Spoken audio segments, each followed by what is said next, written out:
Welcome back, America. We have a great guest, Lee Zeldin, with us, former congressman, former candidate for governor of New York.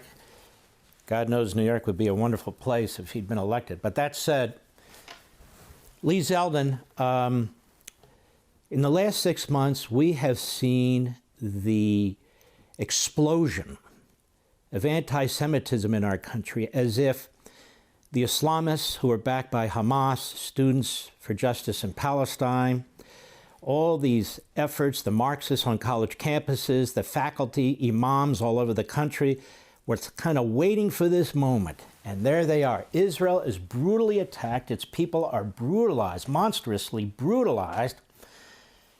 And it was as if it's a signal for all these elements, mostly on the East Coast and West Coast, and Chicago, by the way, because the latest survey says 80% of the American people support Israel.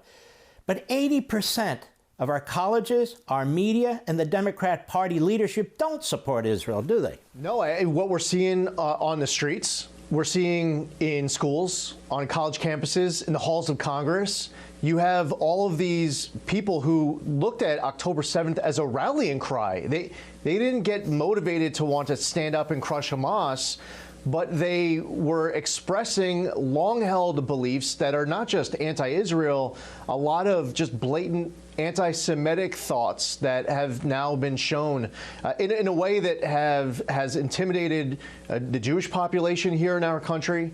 We've seen it now exposed where all the paths have crossed when the presidents of these Ivy League universities will come testify in front of a House committee and ask the simple question like whether or not calling for genocide of Jews violates your code of conduct, and they can't give a straight answer.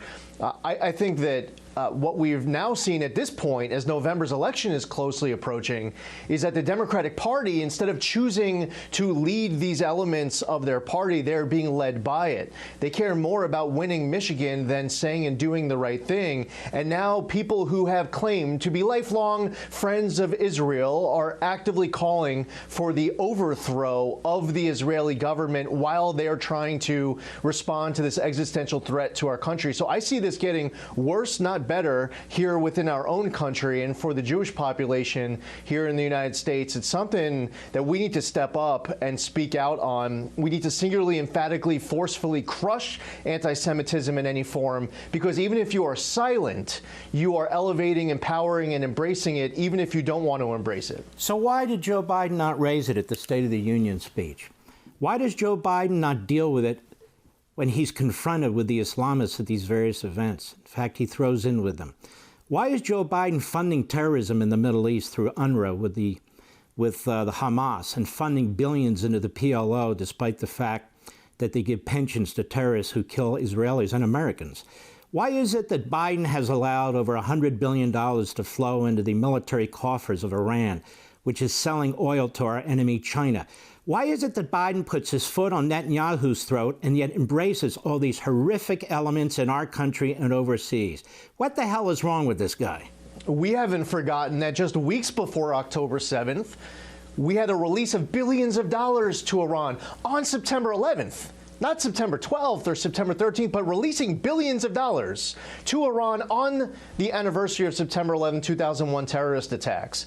What's happening when you ask about the State of the Union address and some of the rhetoric that's now coming out of President Biden and the White House is that they are concerned that they might lose states like Michigan. They're seeing that uncommitted vote that came out of Michigan during the Democratic primary. They have an erosion of support within their own party, and they are trying to stop the bleeding, and they are willing to throw Israel under the bus. They are willing to throw the Jewish population under the bus in order to be able to win power in November. That is trumping all else. The other problem is that President Biden has chosen to put people in his administration who support the Palestinian position in targeting Israel. They do not support Israel. They don't want to see the United States vetoing at the UN Security Council a resolution that is condemning Israel.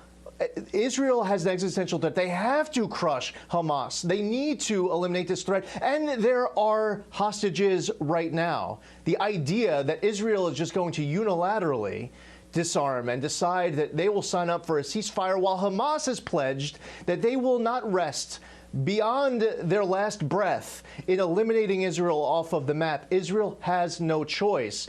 And what is so outrageous and infuriating and sad is that we are supposed to be a great, reliable, strong ally that values this bond, rather than actually leading an effort right now globally to turn countries all across this globe against Israel. It is a drastic change that isn't happening based on merit. It's not happening because of a good, strong moral compass on the part of President Biden and his team. It's because of polling inside of states like Michigan. That is why they're stabbing Israel in the back. That's why Chuck Schumer's stabbing Israel in the back. And I don't want to hear any of these Democratic politicians declaring themselves to be lifelong friends of Israel. The fact is, Chuck Schumer has proven that his lifelong pledge and loyalty is to Chuck Schumer. That's why he took the floor going after Israel. It has nothing to do with a lifelong pledge to be a friend of Israel. He's proven that he's anything but. Brilliantly put. And when we come back, I want to explore this a little further, because I think it actually now goes beyond politics. There's no reason that Biden should be funding Iran. He doesn't get any votes for that. There's no reason that Biden needs to go the extent that he's going to eviscerate the elected government of Israel. There's no reason that he pounces now on his lifelong ambition to create a terrorist Palestinian state in Israel's ancestral homelands that will become an Iranian satellite state. It's as if he is purposely taking a match to the Middle East, purposely taking a match to the state of Israel. Israel cannot survive if it embraces American policy. It would be suicidal. Hey, Sean Hannity here. Hey, click here to subscribe to Fox News YouTube page and catch our hottest interviews and most compelling analysis. You will not get it anywhere else.